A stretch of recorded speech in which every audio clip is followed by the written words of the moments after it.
आज जिस बात की हमें जरूरत है वो एक इनकलाब, जो मैं नौजवानों से चाहता हूं, छोड़ दो ये फिल्मी दुनिया को, छोड़ दो इन तमाम ग्लैमर की दुनिया को।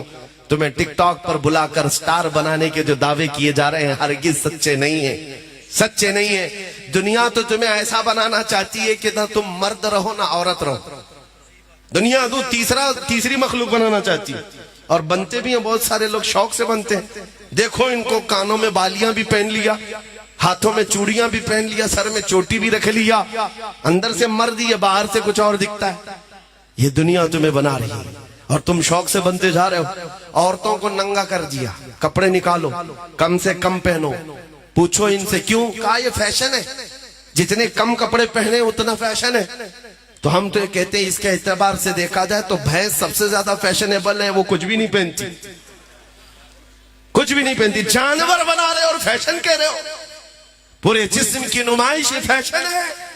मेरे अजीजों, तुम्हारी इज्जत मुस्तफा के कदमों में है, अखलाक मुस्तफा में है। ये जो धक्के खाने की आदत हमारी हुई उसकी वजह यही है कि दुनिया ने तुम्हें कुछ और ही पढ़ाया है, तुम्हें कुछ और ही पढ़ाना शुरू कर दिया है। हिस्ट्री के नाम पर पता नहीं कैसे कैसे चूहों की तारीख पढ़ाई गई। मैं कहता हूं मेरे अजीजों, जो बीमार आदमी भी हो ना, हमारा बीमार बच्चा भी हो, इसको सही करना हो तो खालिद बिन वलीद की तारीख पढ़ो, सलाहुद्दीन अय्यूबी को पढ़ाओ, शहाबुद्दीन गौरी को पढ़ाओ। और दुनिया ये नाम लेना भी नहीं चाहती। धीरे धीरे ये नाम खत्म कर दो। मुसलमानों में ये नाम जब आएंगे इनको शौक होगा, फिर बेदारी आएगी, फिर इनकलाब आएगा।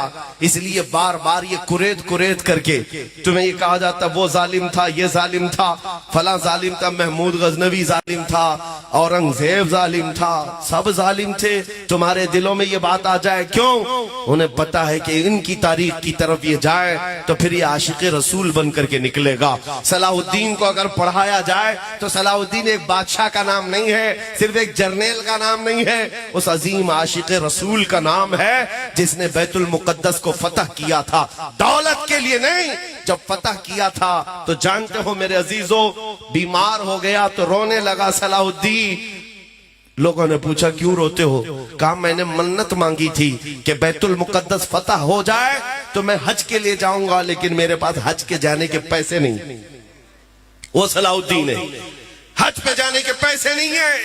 और वो ऐसा आशिक रसूल कि एक बार खबर आई थी, एक जालिम बुर्निस नाम का ईसाई सिपह सलाह मुसलमानों के काफिले को लूटा और मारने लगा। और मारा तो मारा, लूटा तो लूटा, लेकिन कहता जाता था हर मार पे बुलाओ मोहम्मद को, कहां है? बुलाओ मोहम्मद को, बचाने क्यों नहीं आते?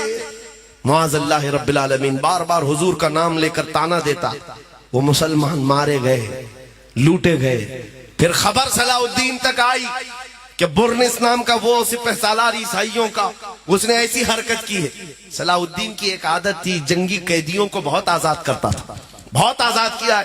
1 लाख से ज्यादा लोगों को आजाद किया है जो कैद में आए थे। लेकिन ये वो जमाना था जब सलाहुद्दीन अय्यूबी सख्त बीमार, और ऐसा बीमार कि मौत के आसार नजर आ रहे थे, जिसको मरगुल यानी मरगुल मौत कहते हैं। मौत की बीमारी में सलाहुद्दीन कपकपाते हुए हाथों से दुआ किया था, मौला बस जिंदगी इतनी और बढ़ा दे कि मैं बुर्निस को उसका अंजाम बता दूं, मैं बता दूं, इतनी जिंदगी और दे दे। और उसके बाद 2.5 साल का अरसा गुजरा बीमारी के आलम। फिर वो दिन आ ही गया जब इफाका हुआ, सेहतयाब हुआ। जैसे ही पैरों पर खड़ा हुआ, फौजें भेज दी मुकाबले के लिए जगह जगह। और फिर आखिर वो वक्त आ ही गया, बकरे की अम्मा कब तक खैर मनाएगी, एक दिन तो बकरीद आकर रहेगी। वो बुर्निस तो गिरफ्तार हुआ और सिपाहियों के हाथों कैद होकर जब सलाहुद्दीन के पास पहुंचाया गया, पूछा सलाहुद्दीन ने मेरे बारे में क्या गुमान रखते हो? कहा तुम्हारी तारीख है, तुमने बड़े बड़े हमारे कैदियों को माफ किया है, आजाद किया है, मैं भी यही उम्मीद रखता हूं। सलाहुद्दीन ने कहा हरगिज नहीं, मैंने हजारों को माफ किया है, लेकिन तुझे अगर माफ कर दिया तो अल्लाह का अजाब आ जाएगा। सुन, गर्दन पर तलवार रख करके सलाहुद्दीन ने कहा, 2.5 साल पहले तूने उन मुसलमानों को मार करके पुकार कर कहा था, बुलाओ मोहम्मद कहाँ है, देख मोहम्मद रसूलुल्लाह ने मुझे भेजा है तेरी गर्दन लेने के लिए। अजीजान गिरामी वक़ार, उस आशिक रसूल की जिंदगी पढ़कर आंखें उस वक्त भीग जाती हैं। बुरनिस को तो उसके अंजाम तक पहुंचा दिया, लेकिन उसके बाद लड़खड़ाते कदमों से पहले बिस्तर पर आकर सो गया। उनके खादिमे खास कहते हैं 2.5 साल तक बीमारी के आलम में एक दिन भी एक रात भी सलाहुद्दीन पैर फैलाकर बिस्तर पर नहीं सोया, मट्टी पर सोता था। जब हम उठाते थे बिस्तर पर, आ जाओ, तड़प कर कहता, मेरे नबी को कोई गाली दे रहा हो और मैं बिस्तर पर सोऊं, ये मुझे जेब नहीं देता, मुझे सलाहुद्दीन नहीं कहा जाएगा। ये ईमान था।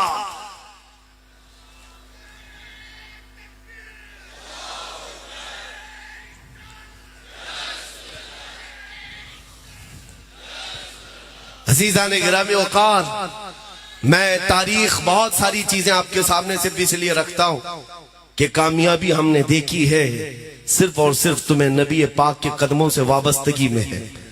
अपने दिल का है उन्हीं से आराम, सौंपे हैं सब उन्हीं को काम। लो लगी है कि उस दर के गुलाम, चाराए दर्द रजा करते हैं। आओ, बरेली के इमाम ने 100 साल पहले जो दावत दी थी कौम को, वो दावत मैं तुम्हें देता हूँ। सूना जंगल रात अंधेरी, छाई बदली काली है, सोने वालों जागते रहियो, चोरों की रखवाली है। आंख से काजल साफ चुरा ले, या वो चोर भला के हैं, तेरी गठरी ताकी है और तूने नींद निकाली है। इस दुनिया का हाल ये है, शहद दिखाए जहर पिलाए, कातिल डाइन शोहर कुश, इस मुर्दार पे क्या ललचाए, दुनिया देखी भाली है। आज तुम्हें जो लॉलीपॉप दिखाए जाते हैं, ये वो शहद है जो हकीकत में जहर है। बुलाया जाता है, आजा मेरे भाई, दरबार में आजा, तुझे इज्जत दी जाएगी। उसकी गुलामी छोड़ दे, इसकी पार्टी छोड़ दे, सत्ता हमारे पास है, ताकत हमारे पास है। इन दर बदलू लोगों ने तो हमें बहुत कुछ सिखा दिया। जो रोज बदलते हैं ना, इनसे पूछो जाकर के, मियाँ अभी तो कल आप उस पार्टी में थे, आज यहाँ आ गए। वो कहेंगे नहीं, सकता यहाँ है, हुकूमत यहाँ है, यहाँ रहोगे तो फंड भी मिलेगा, काम भी होगा, पैसा भी होगा।